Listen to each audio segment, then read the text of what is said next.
ada offline, sekali-sekali saja, jangan setiap hari. Karena kondisinya masih belum kondusif, meskipun sudah turun ya. Baik, hari ini kita seperti biasa akan kontrak kuliah dulu. Kontrak kuliah atau penjelasan perkuliahan sebenarnya itu ya. Saya bisa share screen nggak, Nabil? Sudah dibuat apa? Saya bikin host, Bu. Oke. Jadi saya bisa share mana ya? Kok nggak ada? Oh, ada ini. Apakah sudah terlihat? Sudah, Ibu. Oke. Jadi mata kuliah kita mikrobiologi lingkungan. Aplikasi mikrobiologi di bidang lingkungan. Sebetulnya sih lingkungan itu banyak, pangan pun itu sebetulnya lingkungan.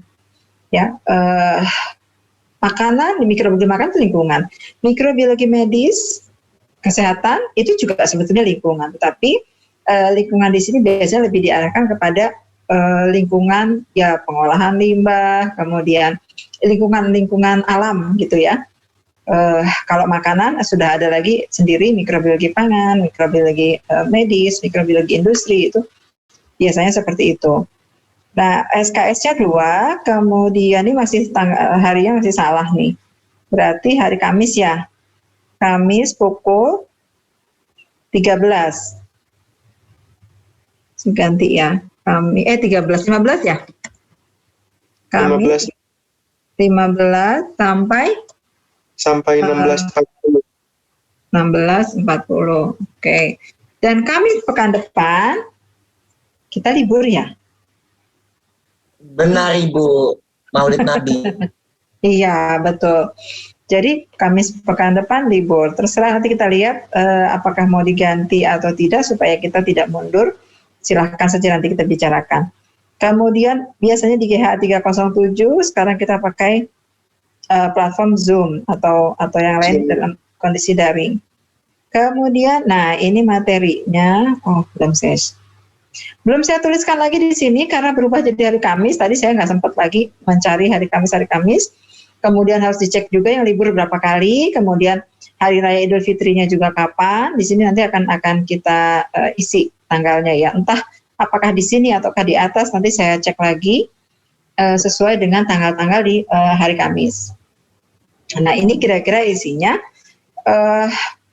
Di dalam mikrobiologi lingkungan kita yang pertama belajar dulu tentang interaksi mikroorganisme. Ya ada mutualisme, netralisme dan lain-lain, tapi sudut pandangnya dari mikroorganisme.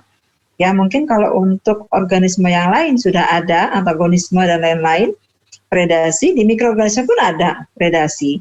Ya, lalu lingkungan bumi, apa yang terjadi di lingkungan bumi, mikroorganisme itu ada di mana? Kemudian untuk air dan udara. Lalu kita lihat peran mikroorganisme di siklus biogeokimia. Ini cukup banyak, jadi dibuat 2 kali pertemuan. Ada yang tahu siklus biogeokimia itu apa?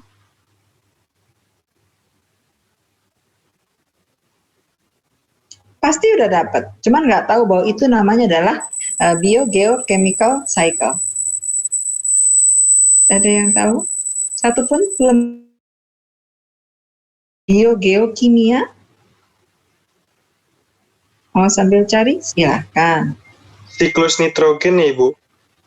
Ya, siklus nitrogen, siklus karbon, siklus sulfur, siklus yang terjadi di bumi, gitu ya, itu tidak terlepas dari peran mikroorganisme. Jadi penekanan kita nanti adalah di mana perannya di dalam siklus biogeokimia. Karena kalau ditanya, peran mikroorganisme apa sih? Pasti larinya tuh ke membuat makanan paling sering itu. Bikin tape, bikin tempe, nggak kebayang bahwa kita bisa dapetin nitrogen, bisa dapetin oksigen, itu ada peran dari mikroorganisme. Jadi ini yang nanti diingatkan di sini ya, karena cukup banyak tadi ada siklus karbon, nitrogen, sulfur, fosfor gitu, maka dijadikan 2 kali pertemuan. Kemudian ada metode sampling. Kalau kita ke lapangan, mau mengambil mikroorganisme itu harus sampling. Cara ngambil mikroorganisme di tanah itu seperti apa, di air itu seperti apa, di udara seperti apa, itu metodenya ada sendiri-sendiri. Ya, jadi itu akan kita diskusikan dalam sampling method. Nih. Nah, saya nih Bu Yani jadi curhat nih. Saya sempat sakit hati, sakit hati. Nabil ketawa. Waktu kita KKL, ya KKL ini Bu Yani boleh cerita. Kalau nanti pergi KKL, dulu waktu saya belum mengajar di UNJ, saya kan pindahan dari Brawijaya. Sebelum saya ke UNJ, itu KKL tidak ada bidang mikrobiologi. Nggak ada, karena orang nggak kebayang pergi ke lapangan ngurusin mikroorganisme ngapain. Gitu, nggak ada. Begitu saya datang, saya bawa itu mikroorganisme ke lapangan. Emang bisa meskipun pada area tertentu saja, tahapan tertentu saja. Jadi kita sampai ke sampling, isolasi, sampai dapatkan mikroorganisme yang di tabung reaksi. Nah itu baru kita bawa ke lab. Nanti pewarnaan gramnya, uji enzim, uji antagonis apapun itu bisa kita lakukannya di lab. Memang nggak bisa lepas dari lab karena dia kan mikroorganisme ya, nggak bisa kita lihat dengan mata telanjang, jadi harus masuk lab. Tetapi di lapangannya tuh bisa. Nah, beberapa pendapat gitu ya, apalagi sekarang sudah ada teman-teman pendidikan itu nggak ada gunanya mikro itu ke lapangan. Di sana mahasiswa nggak ngerjain apa-apa, nggak dapat apa-apa. Karena memang kalau yang kelompok mikroorganisme, kelompok bakteri, kelompok jamur, biasanya gitu kita ya, itu kalau ke lapangan cuma ngambil sampel, isolasi pada hari itu juga, kemudian sudah. Sementara teman-teman yang di laut, Bu Ratna Komala, Pak Agung mencari paku, naik turun gunung, atau burung, atau full pekerjaannya. Karena harus pengamatan di lapangan kan, yang mengukur transek. Udah belajar belum ekologi tuh? Bikin transek, kelimpahan, tanaman apa gitu, terus diukur transeknya 5 meter kali 5 meter sebanyak 20 transek. Nah itu kan pasti kerjaannya sampai 2 hari itu ke lapangan lagi. Sementara mikro begitu santainya. Datang besok pagi, pergi ke lapangan, ngambil sampel tanah atau sampel daun atau sampel air apapun yang kita inginkan, kemudian dilakukan isolasi, masuk ke dalam cawan Petri, coba sambil ingat-ingat mikro umumnya. Sudah, kita tinggal nunggu. Nah, sambil nunggu itu biasanya jalan-jalan. Ya, kita ikutan siapa gitu, keluyuran kemana gitu. Ya, waktu di Bali itu saya sempat bandel. Udah selesai, anak-anak sudah beres semua. Bu Yani pergi dari waktu itu Taman Nasional Bali Barat. Dari Bali Barat saya pergi ke Lovina. Lovina itu mau lihat lumba-lumba yang di laut. Ya, udah deh itu pada rame. Biasanya jalan-jalan, padahal enggak. Ketika yang lain jalan-jalan ke hutan, saya kan uplak di dalam kamar nungguin mahasiswa isolasi gitu. Ya, besokannya kita tinggal nunggu pengamatan, ya saya gantian jalan-jalan gitu. Mahasiswa juga begitu. Seringkali saya ajak tim saya ajak, yuk kita jalan-jalan. Waktu di mana Pangandaran. Nah itu jalan-jalan lah. Dulu masih bareng pendidikan dengan biologi. Nah sekarang ada sudut pandang yang begitu. Kayaknya nggak pas nih kalau mikro itu dibawa ke lapangan. Lalu saya bilang begini, kalian tahu tidak, begitu banyak mikroorganisme yang digunakan di dalam industri, di dalam bioremediasi dan lain-lain, itu dapatnya dari mana? Kan dari alam. Kalau kalian lihat yellow parkstone yang dapatkan bakteri termofilik, bakteri yang suhu tinggi, kemudian bakteri yang pokoknya unik-unik, archaea dan lain-lain. Bagaimana kita bisa tahu ada archaea? Bagaimana bisa kita tahu ada tadi yang termofilik dan lain-lain kalau kita tidak nyemplung sendiri ke lapangan? Teman-teman dari LIPI itu naik perahu, gitu ya, kapal pergi ke sana, ke Raja Ampat kah, kemana, itu ngambil sampel mikroorganisme. Jadi kalau terus dibilang nggak ngerjain apa-apa, ya memang pekerjaan kita ke lapangan itu ngambil sampel, tapi kalau tidak ada yang mengerjakan itu, kita tidak bisa membuka fenomena bahwa mikroorganisme itu ada di alam. Yang berperan di dalam, misalnya mau ambil, Bu, saya besok mau lihat bakteri yang bisa menambat nitrogen, fiksasi N, dari beberapa tanaman yang khas di Taman Nasional itu. Nah, kalau nggak diambil kan kita nggak tahu, nggak dapat data. Nah, itu saya jengkel banget, Bu. Ini jadinya curhat. Udah susah-susah saya cari bagaimana supaya mahasiswa itu tahu di lapangan tidak hanya tumbuhan dan hewan, tapi mikroorganisme. Ternyata ada sudut pandang yang berbeda. Jadi sekarang beberapa orang beranggapan bahwa kalau ke lapangan itu yang mikroorganisme ya paling-paling jamur gede itu loh, mushroom. Nah, kalau mushroom itu kan memang 2 hari jalan nyari mushroom. Karena sudut pandangnya adalah kalau KKL itu ya harus jalan. Padahal yang kalau saya pikirkan bukan soal jalannya, tapi datanya. Kita bisa mengungkap sesuatu yang orang lain belum sampaikan. Saya dapetin sampai jauh-jauh kemana, ke banteng. Yang dicari fesesnya bukan banteng, ya bantengnya mah takut kita, ntar kalau dibalik, dia nguber. Nah, setelah bantengnya nggak ada, fesesnya yang diambil. Kurang kerjaan kan emang orang lihat, tapi dari situ kita tahu banteng itu isinya apa di perutnya, sama nggak sama sapi. Yang di Alas Purwo sama yang di Jawa Barat, Ujung Kulon, sama atau tidak? Seperti itu kira-kira, ya. Jadi itu yang kita gali di lingkungan. Kalau ada yang kemudian yang miring-miring ngomong kayak gitu, oh jangan salah, mikroorganisme itu berperan luar biasa. Coba kalau biogeochemical cycle-nya nggak jalan, nggak ada mikroorganisme, emang orang bisa dapetin oksigen sekarang 20% di alam dan seterusnya, ya. Oke, dari sini kemudian kita akan UTS, setelah UTS praktikum. Praktikum ini bisa dilakukan di rumah. Jadi saya sengaja memilih praktikum Winograd column, melihat fenomena suksesi bakteri pada lumpur. Jadi kalian saya tugasin cari lumpur, masukkan ke dalam botol air mineral, lalu dibiarkan selama sekitar 1,5 bulan, 6 minggu. 4-6 minggu, amati. Ada perubahan apa? Kalau beruntung mendapatkan bakteri fotosintetik, warnanya ungu atau agak kehijauan, lapisannya. Nanti lama-lama jadi coklat. Itu suksesi. Itu Winograd column. Nanti silakan cari tahu. Kayaknya sih kayak sampah gitu pakai kita kerjaan lumpur, tapi kalau kita bisa menggali, oh iya di sini terjadi suksesi. Ada pertama apa dulu yang tumbuh, berikutnya warnanya berubah lagi, berikutnya warnanya berubah lagi sampai jadi coklat dan seterusnya. Kadang dapetin yang merah gitu, cantik merahnya, ya. Kemudian tentang biodegradasi dan bioremediasi, lalu microbial enhanced oil recovery, jadi bagaimana mikroorganisme itu digunakan untuk merecovery. Kalau itu ada tambang minyak itu biasanya pakai alat. Kalau udah diambil, lalu minyaknya itu masih ada sisanya, tapi mesin itu sudah nggak bisa ngambil karena keterbatasan dia. Ibaratnya kalau kayak sumur udah asat gitu loh.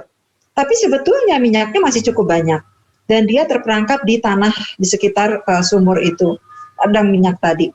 Maka meor ini tadi digunakan, kita masukkan mikroorganisme yang bisa menghasilkan biosurfaktan, maka minyaknya akan luruh. Yang terperangkap di tanah dia akan luruh, itu bisa diambil lagi. Jadi recovery minyak dari tambang-tambang minyak, contohnya seperti itu. Dan mungkin bisa saja saya berikan yang lain-lain, tergantung nanti trennya apa. Lalu pengolahan limbah waste treatment, tentu kita menggunakan mikroorganisme. Nah ini kalau memungkinkan, ini senang nih kalau bisa praktikum biodegradasi minyak.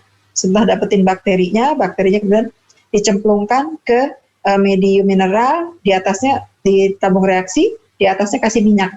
Boleh nyoba, ada yang minyak oli bekas, ada yang minyak jelantah, ada berbagai minyak, nanti dilihat mikroba kita itu bisa memecah yang mana.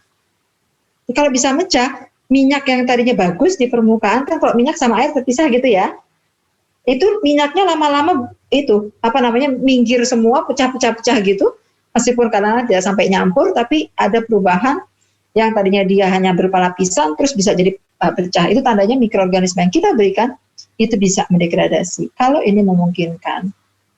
Tapi ini harus ke lab. Sebab kita menyiapkan isolatnya dulu, menyiapkan kulturnya dulu sebelum kita masukkan ke dalam medium. Jika tidak memungkinkan, nanti mungkin kita cari yang bisa di rumah atau dengan video tutorial saja berarti. Ya, nanti kita lihat mana yang memungkinkan. Seperti biasa juga, saya ingin ada presentasi, karena ini udah lama nih nggak ada yang presentasi.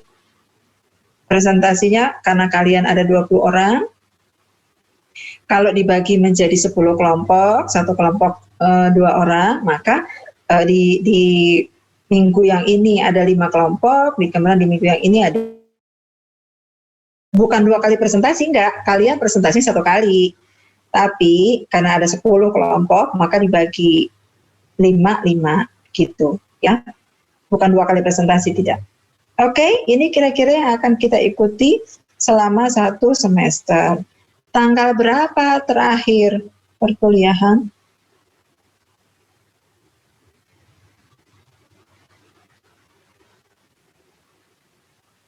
Tanggal berapa? Kuliah semester 114 tanggal berapa? Nih, heran nggak ada yang mau lihat. Sebentar Ibu, saya cari. Orang udah kuliah, nggak mau lihat. Udah bayar UKT belum? Udah bayar UKT kah? Sudah Ibu, baru kemarin. Kalau sudah bayar UKT, itu kan ibarat kalian beli baju, bayar uangnya, dapat bajunya. Nah kan bajunya kan, ini bajunya bahannya bagus enggak, kantongnya miring apa enggak, kancinya lengkap apa enggak. Kan begitu biasanya bawelnya kalau beli baju, ya apa enggak? Kenapa sekarang beli mata kuliah, bayar, kok nggak mau tahu saya kuliah sampai tanggal berapa ya, UTS-nya kapan ya, UAS-nya kapan, kan begitu sih. Ayo, nggak ada yang kepikiran, pokoknya ngikut aja dah, gue sih mah terserah. Gitu, mau tanggal berapa sampai tanggal berapa, nanti Bu Yani bikin sampai bulan Agustus. Mau nggak? Ya kan? Nah, tanggal berapa coba siapa yang tahu? Halo Novita. 25 Juni, Bu.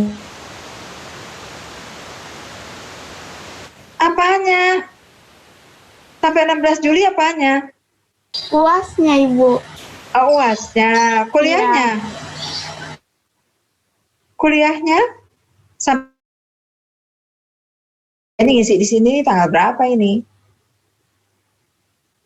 Terakhir kuliah. Ayo. 25 Juni, Ibu. 25 Juni. Siapa tadi yang jawab? Ini nggak kelihatan. Probo, Ibu. Siapa? Oh, Probo ya. Probo, 25, iya, Probo ini 25 Juni. Terus kalau saya nanti masih mengajar di tanggal 30 Juni, berarti kita kelewat apa enggak? Lewat Ibu. Ih, saya cubit loh. Ayo. Lewat nggak kita kalau masih saya kasih kuliah tanggal 30 atau tanggal berapa Juni? UASnya tadi tanggal berapa, Prabowo?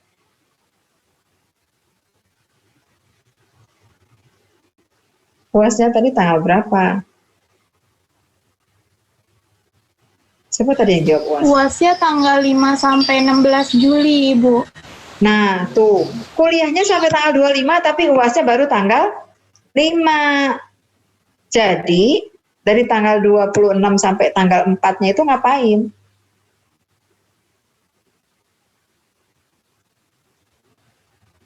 Di semester 6 loh ya.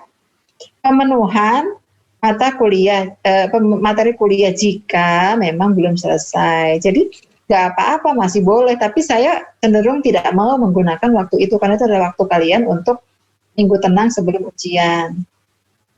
Ya, jadi setelah tanggal 25 ada 1 pekan untuk melengkapi kalau ada mata kuliah yang materinya belum selesai. Baru UASnya di tanggal 5. Tapi kalau kita sudah selesai mau UAS di sekitar tanggal 30 Juni juga boleh, nggak masalah. Gitu ya, makanya tadi kalau misalnya pada tanggal 12 tadi libur, kalau berkenan ganti hari supaya kita nggak usah lah dianggap itu libur, nah kita bisa lebih cepat selesai. Itu ya, tapi silakan saja. Yang penting tahu tanggal 25 Juni terakhir. Baik. Kemudian ini seperti biasa UTS, UAS, praktikum, laporan, tugas, presentasi. kira-kira nanti ini materinya, dan jangan lupa ada penilaian performa. Apakah masuknya tepat waktu, apakah mengerjakan tugasnya dengan baik, ataukah hanya ngumpulin tugas pokoknya seketemunya, kalau saya baca tuh asal-asalan, pakai Google Translate nggak lagi dibaca, jadi tulisannya tuh aneh-aneh di dalam Google Translate, ada yang pakai piring gitu ya, padahal maksudnya adalah pour plate atau apa, plate-nya jadi piring gitu ya, piring tumpah atau apalah, nggak tahu, itu tuh nggak dibaca-baca lagi itu biasanya kalau habis pakai Google Translate. Nah, itu menjadi pertimbangan performa, bahwa anak ini mengerjakan tugas atau mahasiswa ini mengerjakan tugas tetapi tidak sungguh-sungguh, ya. Jadi dilihat kesungguhannya, dilihat kerjasama di kelasnya, apakah sering bertanya, apakah kalau ditanya mau jawab. Nah, itu juga menjadi nilai performa. Kalau nanti nilainya nyaris A minus nyaris A, nilainya 85,3. Dapatnya A minus apa A? A minus.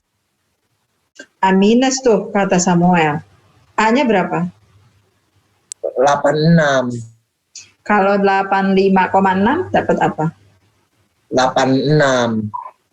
85,6 dapat apa? A minus? A, Ibu. 85,6 A. Tadi katanya 86 yang A. A minus, Bu. Siapa yang minta A minus? 85,6. A itu 86 ke atas. A minus itu batasnya 85. Jadi ada area kosong 85 sampai 86. 85,1 sampai 85,9. Itu dikasih A minus apa dikasih A? 85,5 ke bawah itu A minus. 85,5 sampai ke atas itu A. Tapi karena karena grade A itu 86, maka saya harus membuat angkanya menjadi 86. Kalau yang dapatnya 85,6 misalnya, itu harusnya A. Tapi kalau 85,3, 85,4 itu masih A minus. Nyesek apa enggak dapat segitu? Nyesek banget Ibu, kurang 0, Nah, kalau nanti performanya bagus, saya bisa naikkan angkanya dari performa tadi. Jadi itu yang maksud ini nilai performa ya, seperti biasa. Oke, ini kayaknya kita sebentar lagi off ya, Nabil ya. Tadi ada tulisan 10 menit ya lagi. Ibu, 10 menit lagi. Baik, nggak apa-apa. Kemudian tata tertibnya 80% peraturan universitas, tapi alangkah baiknya kalau tetap masuk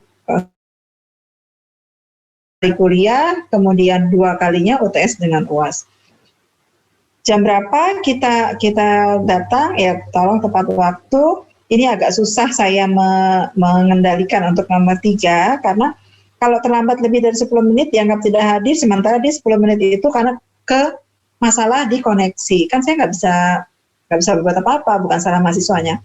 Tapi sebaliknya, kalau kemudian itu dijadikan alasan, padahal dia sebetulnya kenapa gitu, tapi terus bilangnya koneksinya buruk sehingga nggak bisa masuk, itu juga saya nggak tahu lagi apakah benar atau tidak. Jadi mari kita sama-sama jujur, ya. Kemudian tolong ada pemberitahuan jika tidak hadir dalam perkuliahan tatap muka, baik ke PJ maupun ke dosennya, ke saya. Ke PJ untuk dicatat oleh Nabil, siapa yang tidak bisa hadir, ke saya supaya saya tahu ini kena apa enggak hadirnya. Izin, Bu, ke saya kan izin. Ya sekarang lihat izinnya dulu, izinnya ngapain? Kalau izinnya sakit, sesuatu yang force major, sakit atau misalnya terkena musibah, tidak ada yang ini ya, contoh saja itu ya boleh izin. Tapi kalau kemudian izinnya, Bu, saya hari ini nggak bisa datang karena saya sedang ngurus perpanjangan STNK, yang nggak bisa, itu bukan izin. Meskipun realnya itu kan udah izin, tapi tidak dihitung sebagai izin di dalam konteks perkuliahan. Kalau izin perkuliahan itu adalah sesuatu yang force major, yang mendadak, mendesak. Kalau perpanjang STNK, ya kan bisa diatur. Makanya jangan mepet-mepet, udah ulang tahunnya udah hampir deket lagi, nggak ngurus-ngurus gitu. Ya, itu nggak bisa dijadikan izin. Jadi meskipun bilang, Bu saya mau ngurus SNK, oke silakan, tapi saya minta Nabil untuk menuliskan A. Contohnya begitu ya Nabil ya. Terus Iya, saya Ibu. harus bantu kakak kelas ambil data, apalagi itu. Ada dulu yang begitu. Terus Bu saya mau ke dokter gigi. Kenapa gigimu sakit? Enggak, emang udah rutin aja 6 bulan sekali. Lah, ya kan bisa cari hari lain. Kecuali gigimu bengkak harus tadi force major, maka ya diizinkan. Oke. Nah, tanggung nih, kayaknya kita nunggu sampai dia off dulu, baru saya masuk menceritakan tentang introduction ya. Baik, Ibu. Oke, kita pukul 8 tadi ya, pukul 8 sampai ya 9.40 kurang lebih. Nanti baru kita akan masuk ke introduction. Masih kurang berapa detik, Nabil? Ada yang mau tanya dulu sampai di sini? Ibu, saya mau tanya, Bu. Silakan. Yang tentang kelompok kan kita ada 20 orang ya, Bu ya? Ya. Tapi belum tahu ada 20 orang, Bu. Apa namanya, infonya sih katanya cuma 19 orang. Yang satu gitu. soalnya nggak tahu siapa, Bu. Iya, yang satu soalnya nggak tahu siapa. Gaib gitu, Bu. Bisa gaib begitu sih. Ntar saya lihat itu ya, nanti saya lihat di si akad saya, kan ada daftar mahasiswanya. Nanti daftar mahasiswanya saya download, terus saya kirimkan ke Nabil yang checklist yang tidak ada siapa. Baik, Gitu ya. kalau cuma 19 gimana, Bu? Kalau cuma 19 ya nggak apa-apa, berarti yang satu ada 3 orang, atau yang satu nanti sendirian saya yang nemenin. Ya. Ayo. Lah, gimana ditemenin, saya nggak mau. Nanti timnya sama saya gitu loh. Jadi kita berdua presentasi. Ya Kak ya?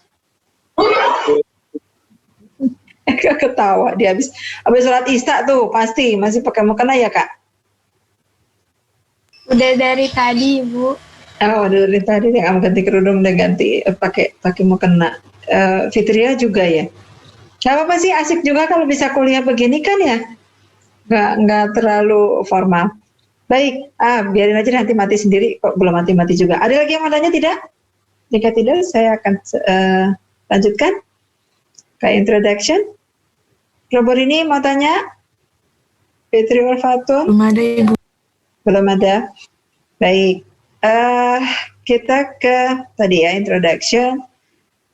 Mikrobiologi tadi seperti yang Bu Yani sudah sampaikan, bahwa sebetulnya yang dikatakan mikrobiologi lingkungan itu meliputi banyak hal di sini, apa bisa ke mikrobiologi tanah, ke udara tadi, ke akuatik, atau bahkan ke industri, ke macam-macam, itu masuknya ke mikrobiologi lingkungan. Kemudian termasuk ini kontrol infeksi ya, jadi ke medis yang tadi Bu Yani sampaikan. Sekarang ini COVID pun itu bisa dikaji. Selain dari medis, lihat juga dari lingkungannya. Apa faktor apa yang menyebabkan penyebarannya lebih cepat atau lebih lambat, atau infeksinya menjadi lebih kuat gitu ya. Sekarang ke Indonesia sudah masuk itu yang strain berapa itu? Ada yang tahu nggak? Virusnya varian baru masuk. Ada yang tahu? Nggak pernah baca koran ini, mesti nonton drama Korea mulu. Atau baca itu apa yang terjadi di lingkungan kita sekarang ini. Ya, ada varian baru virus, boleh nanti kalian lihat, itu masuknya dari mana ya? Dari India atau dari mana gitu? Atau dari Timur Tengah gitu? Dari Inggris awalnya ya.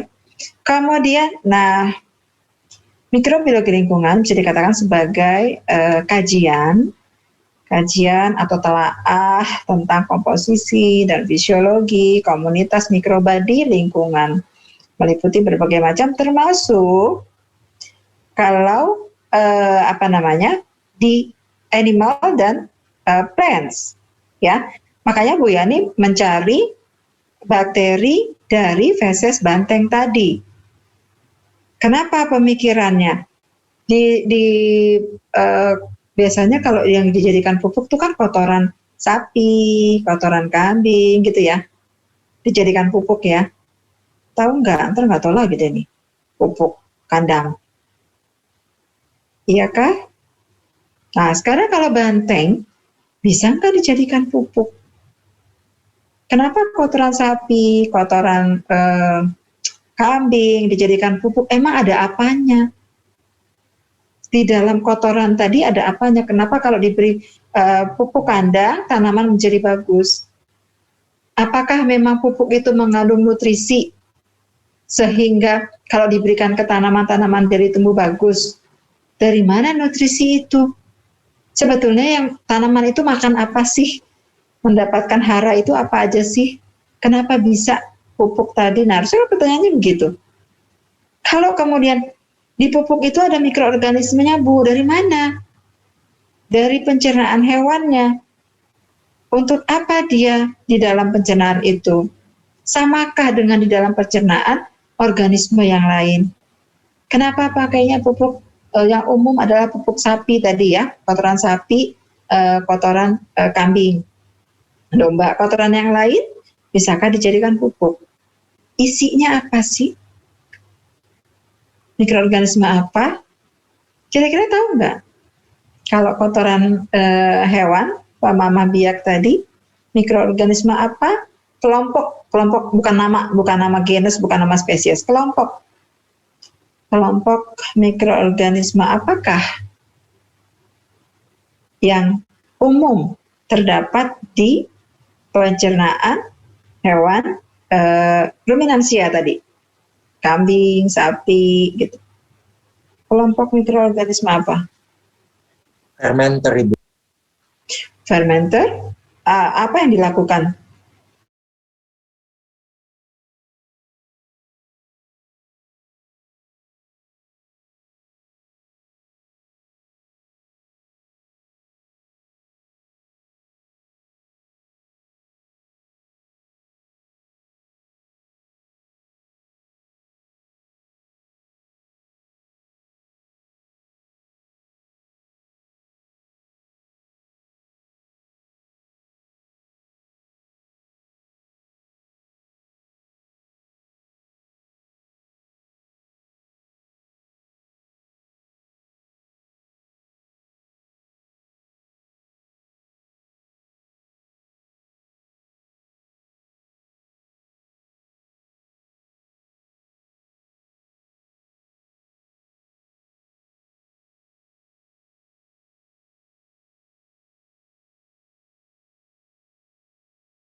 Oke, sudah masuk semua. Jadi kita berapa kali Nabil nanti? Habis 2 kali ini off udah ya? Nggak apa-apa ya, karena pertemuan pertama ya? Baik, Ibu. Kalau nanti 3 kali, sampai 3 kali kasihan. Ya oke, nggak apa-apa. Karena udah malam, pertemuan pertama, pendahuluan dan itu nggak apa-apa. Saya share lagi tadi, pertanyaannya udah kejawab belum tadi? Kelompok kata Samuel itu adalah fermenter. Apa yang dilakukan? Fermentasi apa, Samuel? Fermentasi makanannya, Ibu. Makanan yang ada di saluran pencernaannya si hewan ruminansi ya. Makanannya apa? Yang lain boleh menjawab. Makanan hewan ruminansia itu apa? Selulosa. Selulosa. Berarti bakteri yang banyak di dalam pencernaan ruminansia, terutama adalah bakteri pendegradasi selulosa, atau kita menyebutnya bakteri selulolitik. Itu beda dengan yang ada di misalnya pencernaan manusia atau hewan-hewan yang bukan memakan selulosa sebagai makanan utamanya, bukan tanaman. Itu waktu saya mengambil bakteri dari kotoran banteng, yang saya deteksi adalah bakteri yang bisa mendegradasi selulosa atau selulolitik Mungkin nanti bisa juga saya masukkan di sini bagaimana mendeteksi bakteri selulolitik. Pakai medium apa, melihatnya bagaimana, cara kerjanya atau mekanismenya gimana, ya. Kalian suruh cari dulu, nanti baru kita diskusikan, boleh seperti itu. Oke ya, jadi pendekatan kita tuh harus tahu, kalau saya ambil dari sini, maka apa yang mau kita ambil? Nyari selulosa. Nah, selain dari ruminansia, selulosa itu bakteri selulolitik yang cukup baik aktivitasnya bisa kita dapatkan dari rayap. Kalau yang rumahnya ada rayapnya, boleh bawa ke lab, tapi hati-hati karena kalau rayapnya lepas itu langsung kena ke kayu lab, itu bisa kena ya. Nanti dipecah ya, dibunuh lah ya itu rayapnya, diisolasi bakteri yang ada di perutnya rayap, di pencernaan rayap. Kenapa kok rayap ada bakteri selulolitik? Karena rayap makannya kayu, Ibu, yang banyak selulosanya. Jadi untuk dia bisa memanfaatkan itu, dia butuh bakteri, butuh mikroorganisme yang bisa mencerna makanannya. Sama di manusia juga begitu, dalam perutnya harus ada kebun mikrobanya, bukan kebun binatang, kebun mikroba. Kalau enggak gimana dia bisa mencerna? Berbagai enzim ada di situ, di komunitas mikroorganisme di dalam pencernaan. Berbeda-beda. Jangankan antara manusia dengan hewan, manusia dengan manusia aja beda. Ya, orang-orang yang gemuk itu cenderung firmicute-nya lebih banyak. Orang-orang yang sering makan ikan cenderung kelompok yang mana lagi lebih banyak. Orang-orang yang senang. Jadi orang-orang Jepang yang memang makannya ikan, banyak ikan, beda dengan orang Indonesia yang makannya pecel gitu. Ya kan kita campur aduk tuh pecel, ubi, singkong. Nah, beda dengan orang-orang Jepang yang bahkan ikannya mentah pun mereka makan ya kan. Tapi ikannya seger banget memang. Jadi ikan dari laut langsung dibersihkan. Daging ikan itu kan steril. Dengan cara yang benar itu steril, langsung tinggal celupin di saus gitu ya. Kalau lihat Discovery Channel gitu-gitulah, itu senang sekali lihatnya. Orang-orang yang saya pernah diskusi dengan salah satu dosen saya yang kemudian mengatakan, jadi jangan maksain orang Indonesia itu dari awal, dari nenek moyang itu memang sudah makan itu tadi ya, pecel, gado-gado, umbi-umbian, beras ya. Jadi jangan memaksakan sekarang orang diet terus kemudian makannya sayur semua. Itu sebetulnya mempengaruhi, nggak terlalu bagus juga. Betul, kita makan sayur bagus, tetapi tetap ada, boleh aja makan gorengan segalanya, dari dulu juga begitu. Enzim yang kita miliki itu dipengaruhi tentu oleh gen yang kita bawa. Gen-gennya orang Eropa, gen-gennya orang Asia, gen-gennya orang Timur Tengah itu punya pola yang berbeda. Jadi gen-gen itu yang akan menghasilkan enzim. Enzim itu yang memang akan mencerna makanan yang kita makan. Jadi orang Indonesia dari dulu polanya begitu gitu. Gak usah terus jadi keren-kerenan makan yang, gak keren kalau makan pecel, lebih keren makan pizza. Lain ceritanya. Pizza itu protein, lemak, dan lain-lain. Sekali-sekali iya boleh pasti. Jadi jangan bilang gak keren kalau makan pecel. Enggak ya, sehat sebenarnya makan pecel. Baik, itu. Pendekatan itu kemudian kita akan mendapatkan mikroorganisme untuk pupuk hayati. Jadi dia diminta untuk mendegradasi berbagai bahan di lingkungan supaya tanaman bisa mendapatkan nutrisi. Itu menjadi lingkungan. Tadi ya, masih bicara yang tadi. Saya share screen lagi. Saya lanjutkan. Bentar. Nah, di dalam hewan ada. Kalau di dalam tanaman ada nggak mikroorganisme? Kalau hewan iya, dalam perutnya ada, di tubuh di luarnya ada. Kita di manusia pun di mulut ada, di hidung ada, bahkan di vagina ada. Ya, ada mikroorganismenya yang untuk menciptakan kondisi supaya baik. Jadi yang asam, pH-nya jadi asam. Kalau di tanaman atau di tumbuhan, adakah mikroorganismenya? Ada. Di mananya? Yang saya tahu di akar, Bu. Di akar, oke. Kalau dia ada Mycorrhiza, itu di akar. Mycorrhiza itu adalah fungi kapang yang bersimbiosis dengan akar tanaman. Itu sebagai mycorrhiza. Betul, di akar ada. Terus di mana lagi? Apakah hanya di akar saja? Akar itu dekat dengan tanah. Tanah itu banyak mikrobanya. Iya, pasti di daerah akar itu paling banyak mikroorganismenya. Terus di tempat lain lagi ada enggak?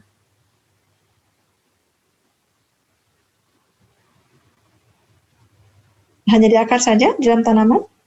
Di daun, Bu. Jangan tebak-tebakan lo ya. Ini saya baca di internet, Bu. Oke.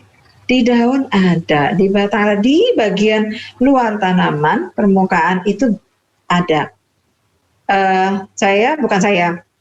Teman-teman waktu S2 mengambil bakteri dari daun di kawasan puncak, ya, dan dari pohon yang tinggi, dan itu mencari bakteri pembuat es.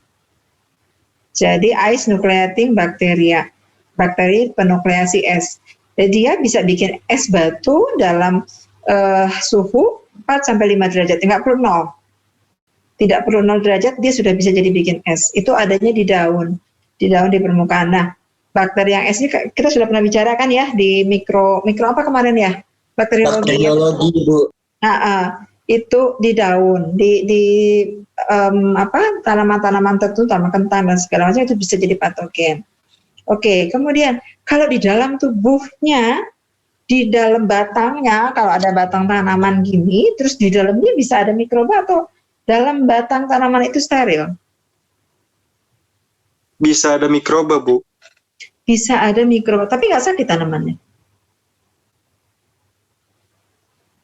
Mikrobanya mikroba baik buat tumbuhan, Bu. Ya, ada mikroba yang sering disebut sebagai endofit.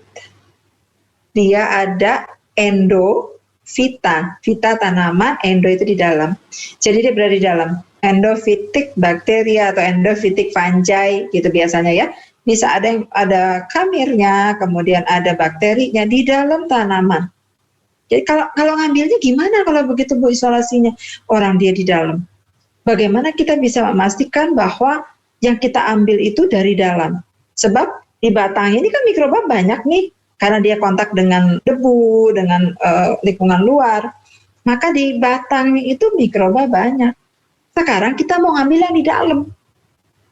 Bagaimana kita memastikan ketika kita mengisolasi di lab, ini dari dalam batang, bukan dari luar. Ada tekniknya. Harus dibersihin dulu yang di luar tadi, direndam Clorox. Ya, batangnya dipotong, taruh di media. Nanti dia tumbuh atau tidak. Setiap tanaman itu bisa punya mikroorganisme yang spesifik. Nah, itu kalau sudah diambil, bisa lagi digunakan untuk pemacu pertumbuhan tanaman. Endofitik, bakteria, atau fungi bisa. Nah, kemudian di sini, ini tadi secara umum ya, bisa juga mikrobiologi lingkungan tadi tidak harus di alam saja, bisa kita mempelajari dalam lingkungan yang artificial, lingkungan yang sudah dibuat. Bioreaktor. Ada yang tahu bioreaktor?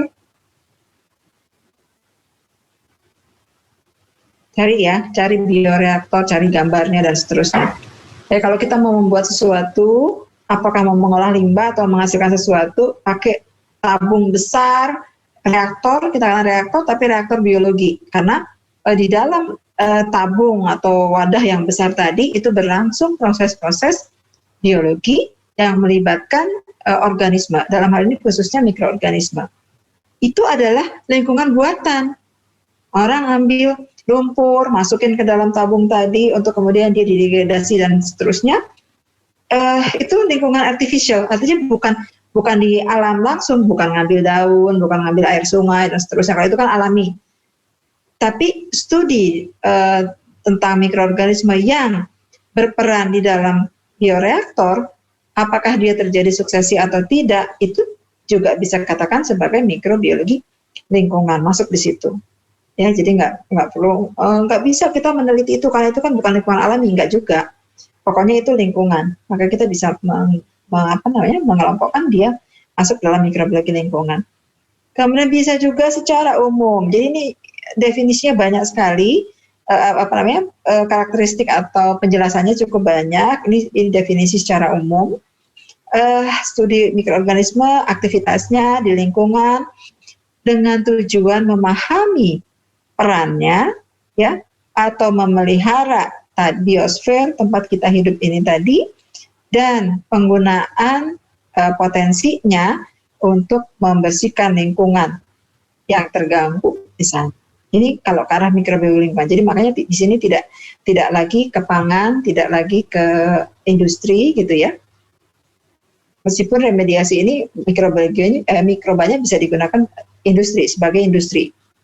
Jadi ada kultur yang dijual komersil yang kemudian nanti digunakan untuk bioremediasi.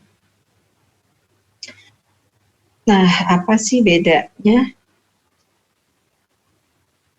mikrobial ekologi ya dengan dan mikrobiologi lingkungan? Ini kayaknya saya nanti buka mata kuliah ekologi mikroba juga kali ya, biar banyak mata kuliah pilihannya. Oke. Kalau yang ekologi tadi lebih diarahkan ke natural environment, aktivitasnya, behaviornya, dia membelahnya berapa lama, aktivitasnya, enzim selulolitik, enzim selulase, misalkan itu dipengaruhi oleh lingkungan. Apakah dia selalu menghasilkan dengan jumlah yang sama dengan aktivitas yang makanya ketika Bu Yani ambil dari kotoran banteng tadi, dia bisa menghasilkan zona bening sekian. Begitu mahasiswa yang kedua, Bu, nggak segitu lagi, sudah lebih kecil. Ada pengurangan aktivitas, mungkin karena lama di lab dan seterusnya, itu bisa. Ya, jadi aktivitas dan seterusnya. Kita ke arah ekologinya itu sebenarnya. Nah, kemudian kalau mikrobiologi lingkungan, ini kalau orang memisahkan ya, kalau misalkan, ini efeknya terhadap lingkungan apa sih? Tadi contohnya, ya, kalau ada mikroba, siklus N itu bagaimana? Terganggu atau tidak ini? Tapi kalau yang perilakunya dia, kalau dinaikkan suhunya, kalau diturunkan suhunya, pH-nya begini begitu, aktivitas dan perilakunya berubah. Mikrobial ekologi. Jadi ini sebenarnya bagian dari ini, dari lingkungan, ya. Ekologi. Nggak usah kita pusingkan itu, hanya memberikan gambaran bahwa yang kita lakukan itu bisa berada dalam dua area ini. Oke. Kemudian apa saja mikroorganisme ada lingkungan di mana-mana. Tadi sudah di luar dan di dalam tubuh, baik tanaman maupun hewan maupun manusia. Segala sesuatu yang kita sentuh, kita gunakan, kita makan, kita minum. Kemudian ada pula, siapa yang masih ingat biofilm? Cerita dong. Ada nih, udah dapat biofilm nih. Masih ingat nggak apa itu biofilm? Film biologi, Bu. Ya, filmnya itu apaan? Bukan movie loh ya, bukan movie. Film. Film di sini artinya apa, yo? Biofilm. Lapisan seperti kayak karbohidrat yang dibentuk oleh bakteri, Bu. Apakah karbohidratnya yang kita katakan sebagai biofilm? Bukan. Atau gelnya itu, Ibu. Lapisan seperti gelnya itu isinya apa? Musigel. Isinya apa? Yang belum dapat agak bingung, biarin dulu. Samuel cari yang sudah. Pak Atlan, udah pernah ya Atlan, Samuel? Siapa lagi yang udah pernah biofilm? Roborini kayaknya ya. Novita? Eka, Ibu. Eka. Samuel. Eka. Mana Iya, Eka? Ibu. Ayo ingat nggak? Film biologi tadi katanya. Yo ingat nggak? Kalau jalan-jalan ke sungai, ada batu-batuan di pinggir-pinggir sungai atau ke tengah-tengah sungai, hati-hati kalau melompat karena batunya bisa licin, ada lendirnya, ya, yang bukan lumut ya, tapi lendir-lendir itu. Kalau kamar mandi, cara lendir-lendirnya, ambil itu, bawa ke lab, itu isinya mikroba semua. Itu namanya biofilm. Lapisan yang tersusun atas mikroorganisme atau makhluk hidup.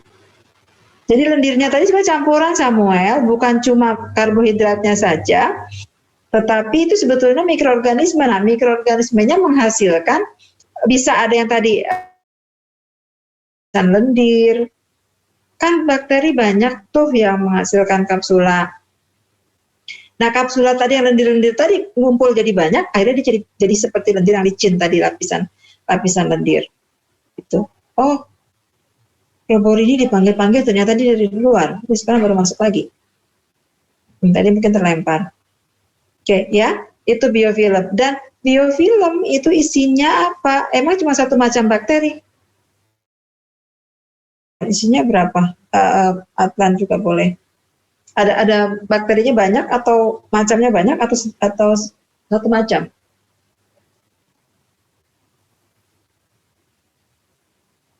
Lupa? Bisa lebih dari satu, Bu. Bisa lebih dari satu. Nanti cari ya. Kalian ketik di Google biofilm, kemudian nyarinya ke image. Carinya ke image. Gak usah cari ke penjelasan, image dulu. Kalau ketemu image yang jelas, yang bagus, ada keterangan-keterangannya, baru masuk ke situsnya. Biasanya Bu Yani caranya begitu. Kalau mau mencari sesuatu yang nggak kebayang, ini kayak apa sih? Langsung saya cari image. Nanti akan keluar gambarnya, mana gambar yang paling jelas, yang paling informatif, masuk ke situsnya. Gitu ya. Kalau nanti sempat lihat, biofilm itu sebetulnya kayak semacam benteng bagi mikroorganisme. Jadi isinya tuh banyak, ada yang bertugas di permukaan, yang sifatnya aerob di aerobnya, kemudian yang di bawahnya ada yang mikroaerofilik atau fakultatif, bagian dalamnya lagi itu yang yang anaerob. Setengah senti, lapisan setengah senti di permukaan batu-batuan di sungai tadi, itu sudah lapisan macam-macam mikroorganisme. Paling luar, tengah, dari sisi itu tadi strukturnya. Dari sisi aktivitasnya yang paling luar, biasanya dia yang mendegradasi logam berat, yang berbahaya ya, karena di bagian di permukaan. Yang di bawahnya bertugas menghasilkan nutrisi dan lain-lain. Jadi itu ada suatu organisasi yang luar biasa bagus di dalam suatu biofilm. Ini fenomena yang sangat bagus di alam, mikroorganisme, bagaimana mereka bekerja sama. Siapa bertugas apa, dia di sebelah mana, bagian paling luar, nanti ke dalam lagi gitu. Ya, ini namanya biofilm di lingkungan. Ini fenomena yang menarik. Kemudian ya tadi di tanaman ada, di deep surface, di bagian dalam permukaan perairan, itu akan ada mikroorganisme yang berbeda dengan di permukaan.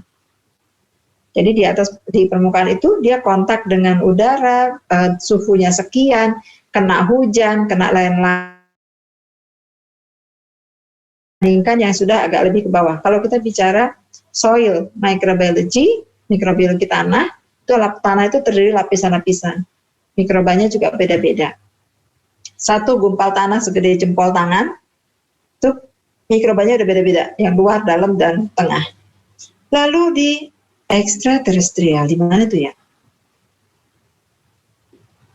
Ada pertanyaan, ekstraterestrial. Apa itu ekstraterestrial? Ada yang tahu? Mikroorganisme di lingkungan Di luar angkasa, ada nggak ya mikroorganisme di luar angkasa? Di Ada, Mars Ibu. ada? Ada, Ada. Ibu. Iya, di mana Sam? Di permukaan Mars. Di Mars sudah pernah ada penelitian itu mengambil sampel batuan dari Mars, ternyata kemudian dideteksi ada mikroorganismenya di situ. Yang kita pikirkan dari mana dia tiba-tiba ada di sana, nutrisinya dia pakai apa, karena kondisi Mars pun kita kan nggak tahu persis tuh bagaimana suhunya setinggi apa, atau sudah ada datanya barangkali ya. Ternyata ada. Jadi boleh, tadi Bu ya udah kasih tugas banyak belum sih? Apakah di lingkungan luar angkasa, bulan mungkin ada apa enggak ya? Di Mars dan di lain-lain. Apa yang terjadi? Kenapa mikroorganisme bisa bertahan di sana? Ya, kalau kita cerita ke evolusi, bahwa dia bertahan dari suhu yang sangat ekstrim, kondisi sangat ekstrim di dulu, sampai saat ini itu dia bisa mengikuti perubahan bumi. Maka tidak tidak terlepas ke angkasa pun akan ada. Ini menarik sekali. Kalau mau belajar yang mikroorganisme di luar angkasa, boleh cari-cari tahu. Ya. Kemudian apa saja jenisnya? Kalau tadi adalah areanya, di mana-mana aja. Ini jenisnya ya ada virus, kemudian bakteri archaea, tidak ada archaebacteria ya, archaea dengan bakteria. Jadi jangan gunakan istilah archaebakteri, tidak digunakan lagi. Karena archaea dengan bakteri adalah organisme yang berbeda. Sama-sama satu sel, tapi dia dari domain yang berbeda. Kalau belajar klasifikasi masih ingat ada 3 karya, maka archaea dengan bakteri itu berada pada domain yang berbeda, meskipun sama-sama satu sel. Nah, ada banyak yang saprofit, chemolitotrof, fotosintetik.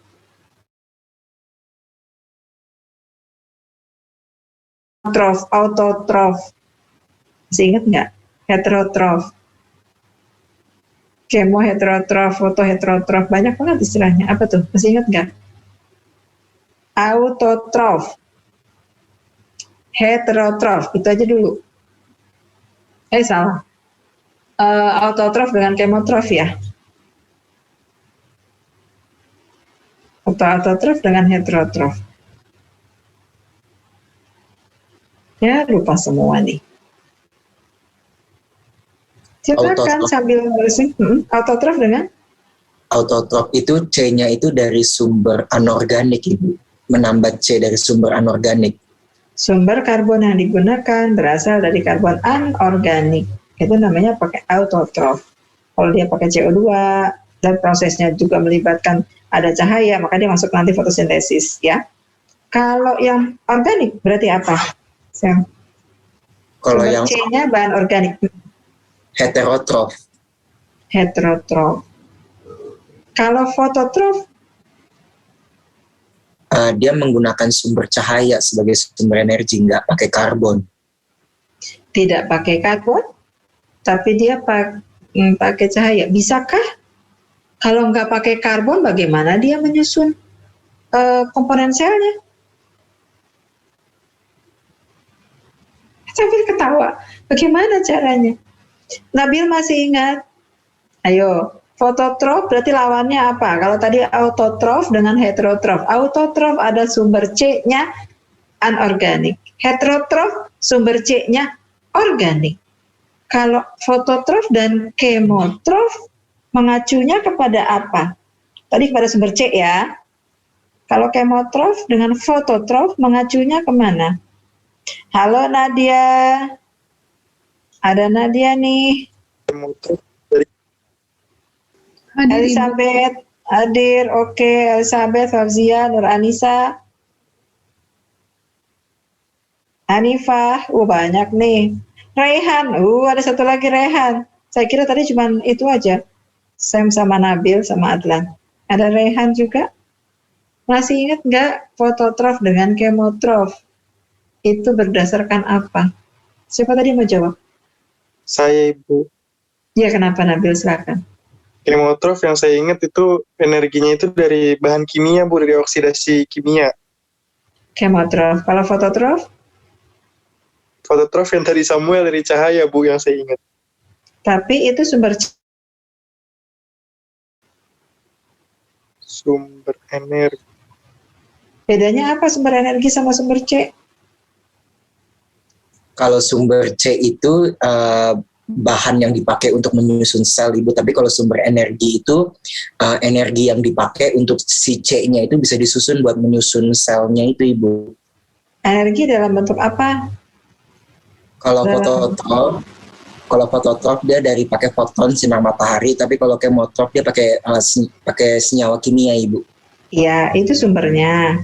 Kemudian ketika masuk ke dalam sel, apakah sel mikroorganisme atau organisme makro gitu ya, itu jadi apa? Cahaya tadi sumber energi kan, berarti energi cahaya ya. Jadi apa di dalam tubuh? Apakah tetap jadi cahaya? Nyala dong. Jadi ATP Jadi ya, Bu. energi kimia, Bu. Oke, jadi ATP atau energi kimia dalam bentuk ATP. Jadi ada perubahan energi cahaya menjadi energi kimia. Oke, itu adalah sumber energi. Jadi diambil, cahaya tadi diambil, dijadikan energi sebagai sumber untuk energi, bukan karbon, karena cahaya memang bukan karbon.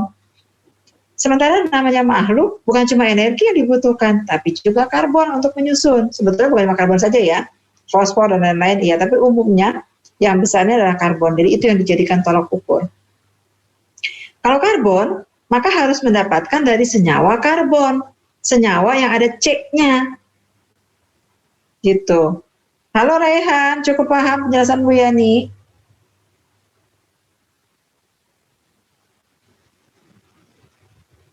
Baik, pelan-pelan ya. Ini saya mulai lagi dari awal lagi karena kalau nanti bablas bingung nanti di depannya. Baik, ada sumber C, ada sumbernya kan saya nggak bisa menayangkan. Nanti mungkin pekan depan bisa diingatkan lagi. Ya, udah mau habis lagi ya, Nabil. Ya nggak apa-apa udah. Nanti kita selesaikan.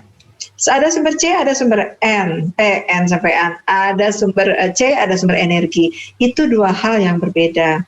Makhluk paling tidak membutuhkan dua sumber itu. N juga ada ya, tapi kita bicara C aja dulu. C dengan energi.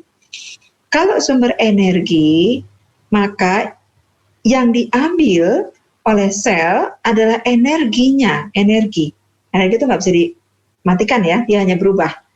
Apakah dia berasal dari energi cahaya matahari diubah menjadi energi kimia ATP?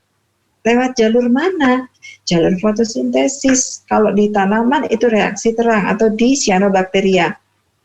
Reaksi terang, masih ingat ada cahaya jatuh masuk ke fotosistem. Ya.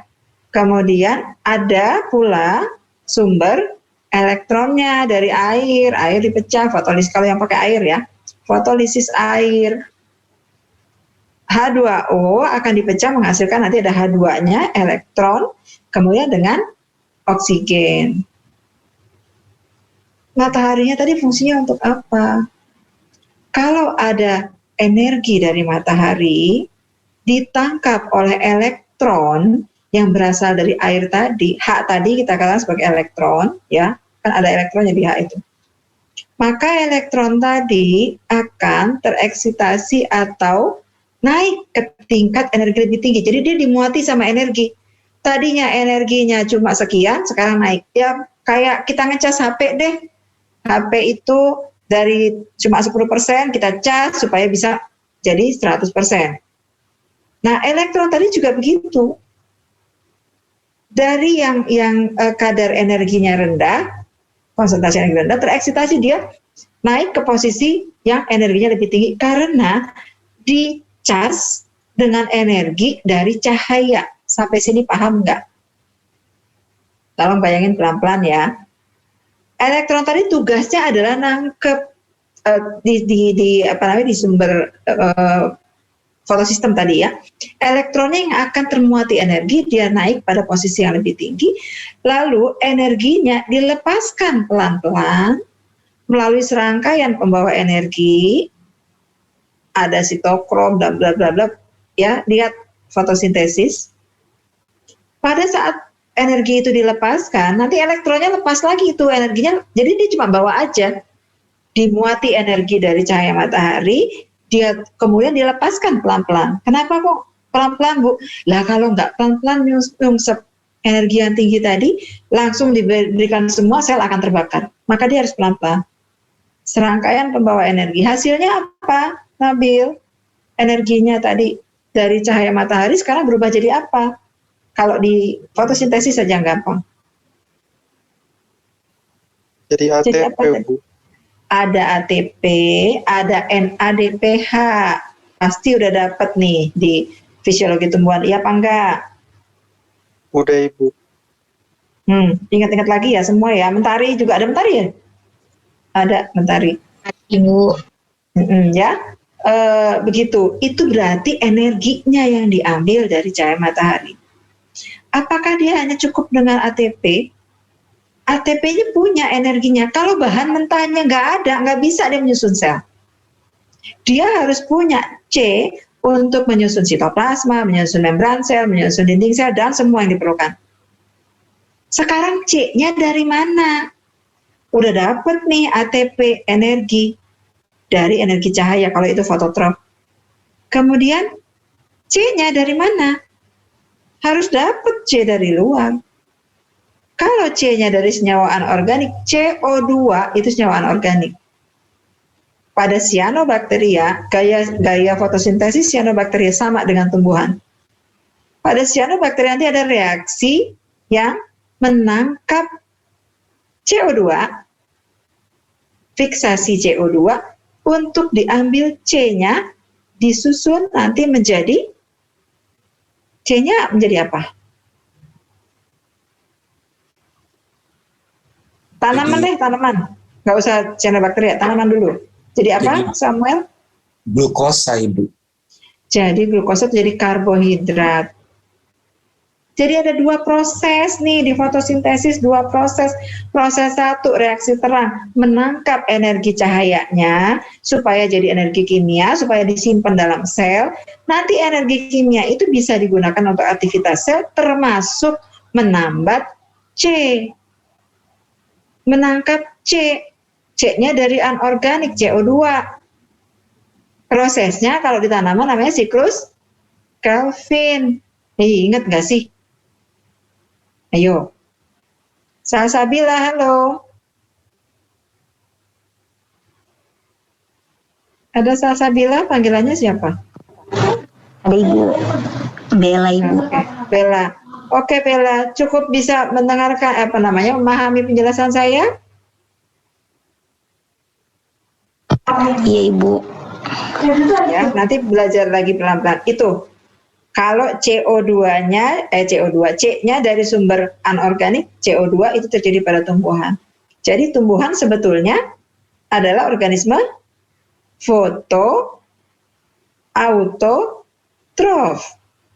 Autotrof mengacu kepada C anorganik yang diperoleh, fototrof mengacu pada sumber energi cahaya. Jadi lengkapnya tanaman itu fotoautotrof. Saya mau mengarah nanti ke sini nih, ada kemolitotrof. Kalau di bakteri lebih, di mikroorganisme lebih lebih detail, lebih banyak lagi macamnya, lebih bervariasi. Itu baru tanaman loh, fotoautotrof. Kalau kalian apa? Kalian makhluk apa? Heterotrof. Heterotrof itu mengacu kepada sumber apa tadi? Sumber C. Sumber karbon, Bu. Sumber karbon. Terus energinya dari mana kalian dapat? Kimia. Dari Kemoheterotrof. makan, Bu. Dari mana, Nabil? Sebentar, Samuel. Nabil, Makan, Bu. makan itu sumber energi apa sumber karbon? Sumber energi, karbon. Energinya dari mana? Pemecahan makromolekul yang ada di makanan, Ibu. Oke, sebentar Samuel. Nabil, Ningtyas, Hanifah, kita manusia itu makhluk apa? Coba kalian anak biologi semester 6, manusia kita sendiri aja nggak tahu makhluk apa, yo. Makhluk apa kita? Fototrof, kemotrof, autotrof, heterotrof? Samuel sebentar, yang lain dulu. Saya mau dengarkan tanggapan dari yang lain. Heterotrof. Heterotrof. Heterotrof itu berarti sumber apa, Nabil? Karbon apa energi? Karbon. Terus energinya? Kalau kalian makan itu sumber apa? Sumber karbon apa sumber energi? Makan tadi sore makan pakai apa? Nasi sama sop atau nasi sama sate atau sama apa tadi? Ini belum makan tahu. Curhat. Makan karbon. Sumber karbon. Terus sumber energinya dari mana? Ih, bulat aja deh dari tadi. Makanan yang kita makan itu dua sumber. Baik sumber energi maupun sumber karbon. Ya Rania ya. Sumber karbon, kalau dari makanan tadi, sayur sop ada kentangnya, ada wortelnya, ada nasinya, itu ada karbon. Karbonnya akan diambil oleh tubuh lewat jalur penyusunan senyawa karbon. Menjadi glukosa kah, menjadi glikogen kah, menjadi apa, jalurnya ada itu. Kan sudah dapat di biokimia, mudah-mudahan masih ingat. Oke. Tapi nasi, kentang, wortel, bla bla bla tadi juga menjadi sumber energi jika di dalam nasi, dalam kentang ada glukosa, dipecah di dalam glikolisis menghasilkan apa? ATP. Asam pirufat. Ada hasilnya asam pirufat. Nanti asam pirufat akan masuk kalau ke jalur respirasi, dia terus akan menghasilkan terakhir ada ATP, ada NADH, ada FADH gitu ya? Iya Ibu. Ketika dia dipecah dalam jalur respirasi, maka dia dikatakan sebagai sumber energi. Sebab respirasi yang sempurna itu akan menghasilkan semuanya dipecah semua, C-nya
tentang sifat-sifat dari mikroorganisme, ada foto, ada fototrof, heterotrof dan lain-lain. Jadi balik dulu supaya gampang, balik ke diri kita sendiri. Kita berbeda dengan tanaman. Kalau tanaman kelihatan jelas energinya dari cahaya, karbonnya dari CO2, dua hal yang berbeda. Jadi memahaminya agak lebih mudah. Ya tidak? Karena beda sumber tuh, sumber energi cahaya, sumber karbon CO2. Lah kalau manusia, ya sumber energi, ya sumber karbon sama-sama dari sayur sop tadi atau sate atau apa tadi. Paham sampai di sini? Yang perlu ditekankan adalah kok dari satu sumber Bu bisa jadi dua, satu makanan bisa jadi dua sumber energi dan karbon. Jalurnya. ya, jalurnya jalur untuk menghasilkan karbon dan jalur untuk menghasilkan ATP. Itu cek lagi. Oke, baik. Nanti sambil belajar ke situ, kemudian lanjut, mungkin tinggal berapa slide. Masih disable, belum enable. Nabil ngantuk. Nabil, halo. Sudah Ibu, sudah. Sudah. Kirain dia ngantuk. Maaf ya, maaf. Dikit lagi deh. Mana tadi? Share screen. Sudah masuk semua kah? Belum? Bukan sih tadi. Ya. Dari situ, maka perannya nanti akan terlihat ini. Ada alge, tadi produser primer, beberapa sifatnya patogen, fungi, kemudian protozoa dan lain-lain. Ya, ini adalah area-area yang kalau kita mau belajar, geser kali nanti dirapiin. Berbagai proses, kalau mau mikrobiologi lingkungan bisa macam-macam gitu. Kalian mau ambil di area mana itu bisa. Kemudian ya, keterbatasan ini microbial diversity in extreme environment. Ada istilah lagi nanti, ada termofil, siklofil, barofil, kemudian macam-macam berdasarkan sifatnya.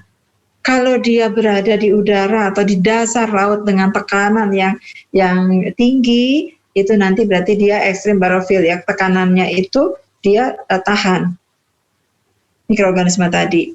Kalau dia di sumber air panas, itu maka dia termofil. Nah, setiap sifat ini kenapa bisa berbeda ini ya, karena komponen di dalam selnya itu juga berbeda. Enzim-enzimnya berbeda. Itu sebabnya luar biasa sekali kalau mikroorganisme termasuk bakteri tadi, dia keragamannya. Jadi bukan kepada selnya, keragaman itu morfologi.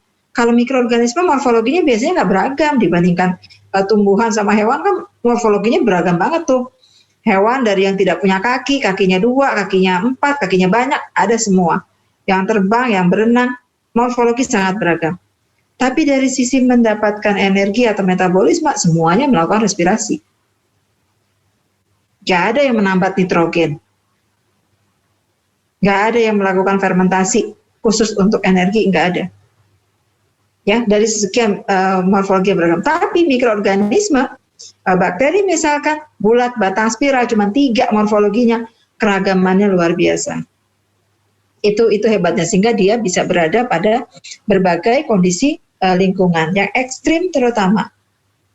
Nanti ada penjelasan kenapa dia bisa bertahan di kondisi ekstrim. Apanya yang menyebabkan? Ikatan ester, ikatan eter, peptidoglikannya, kemudian di dalam membran selnya. Ya, kalau mau lebih dalam lagi belajar, misalnya nanti ke S2 atau S3 itu mengkaji komponen-komponen dari sel mikroorganisme, itu luar biasa. Sehingga dia bisa bertahan di yang pH tinggi, pH rendah, suhu tinggi, suhu rendah, dan macam-macam. Ya, kalau kita mau memonitor lingkungan, gitu ya, mau lihat struktur mikroorganisme pada suatu komunitas mikroorganisme pada kondisi in situ. In situ itu berarti tempat alaminya. Apakah di danau tadi, apakah di padang rumput, apakah di padang pasir, apakah di daun yang di tumbuhan yang di tempat dingin di puncak, ataukah justru di kaktus yang kering begitu, ataukah yang berada di dalam perut, di dalam tubuh organisme, apakah itu rayap, apakah itu manusia, apakah itu di dalam saluran pembuluh tumbuhan, itu komunitasnya seperti apa. Tadi Bu ini sudah sempat menyinggung sedikit, orang gemuk sama orang kurus itu mikrobanya beda. Penelitian teman saya S3. Jadi orang makan tempe dengan tidak makan tempe, tempe direbus dengan tidak direbus, bukan orang. Menelitinya pada tikus. Jadi diambil komunitas mikroba di dalam pencernaan tikus yang diberi makan tempe, ada yang tempe mentah, ada yang tempe matang tapi matangnya dikukus, ada yang matangnya digoreng, ada yang nggak dikasih tempe. Itu aja komunitasnya udah beda. Makanya tadi Bu Yani bilang, yang biasa makan ikan dengan kita yang segala rupa makan nasi, yang makan kentang, makan daging, steak, itu beda. Ya, ini komunitas, struktur komunitasnya akan berbeda-beda. Kemudian, mengisolasi mikroorganisme dari lingkungan alaminya dan mempelajarinya pada lingkungan lab sekarang ini nggak terlalu nggak terlalu memberikan informasi yang bermakna tentang aktivitas dia. Kira-kira kenapa? Jadi percuma dong Bu, jauh-jauh ngambil, kemudian begitu dicek di lab, itu sifatnya kemungkinan akan berubah dibandingkan dengan di alam. Jadi artificial condition sama natural condition itu akan memberikan efek yang berbeda. Ya, terus ngapain kita repot-repot mengisolasi? Beberapa tujuan untuk melihat keragaman. Jadi kalau di perut tadi dimasukkan ke lab, kita untuk melihat keragaman apa aja sih yang ada, diidentifikasi, nah itu bisa. Jadi keragamannya kita tahu. Sekarang seperti itu. Nah, kalau misalnya caranya tidak dengan mengisolasi, apakah ada cara lain untuk tahu suatu komunitas mikroorganisme di lingkungan, tapi nggak usah diisolasi, nggak usah diambil ke lab. Bisa, yang diambil adalah DNA-nya nanti. Jadi kita langsung ngambil sampelnya, tanahnya langsung diambil, langsung dideteksi DNA di dalam tanah itu isinya apa aja.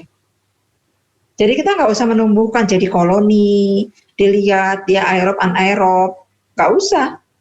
Ambil aja tadi daunnya, ambil aja tanah lumpur dari tempat air panas dan seterusnya, terus dilihat DNA-nya, disejajarkan dengan bank data, ketemu, oh ada ini, ada ini, ada ini, ada ini. Tapi apakah cukup? Data yang kita dapat untuk mengatakan apakah cukup? Oh, udah tahu kok di situ adanya isinya ini. Sudah selesai?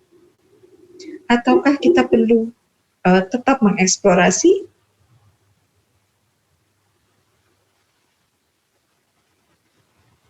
Ayo, kebayang pertanyaan Bu Yani? Karena kalian belum ke lab ya, jadi nggak kebayang isolasinya. Mungkin nanti kita ngulang sedikit deh mengisolasi mikroorganisme dari lingkungan ke lab ya.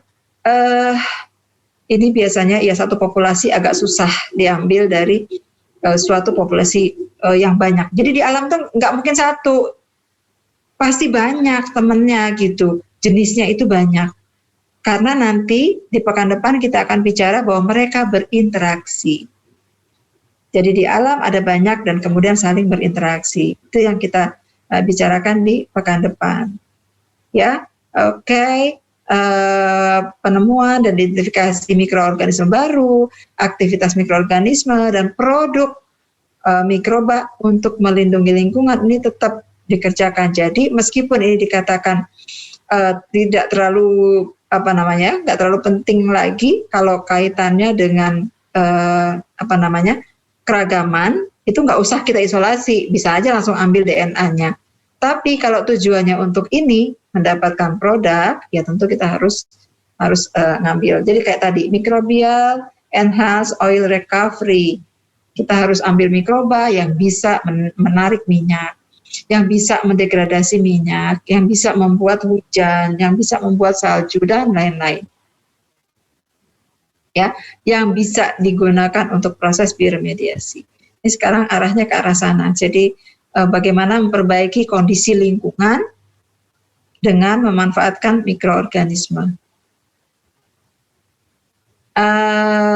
Ini sudah belum ya?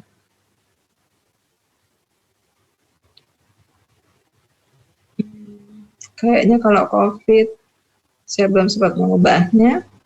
Nggak usah deh, nanti Bu Yani kasih tugas. Lupa. Kita sudah punya GC belum ya?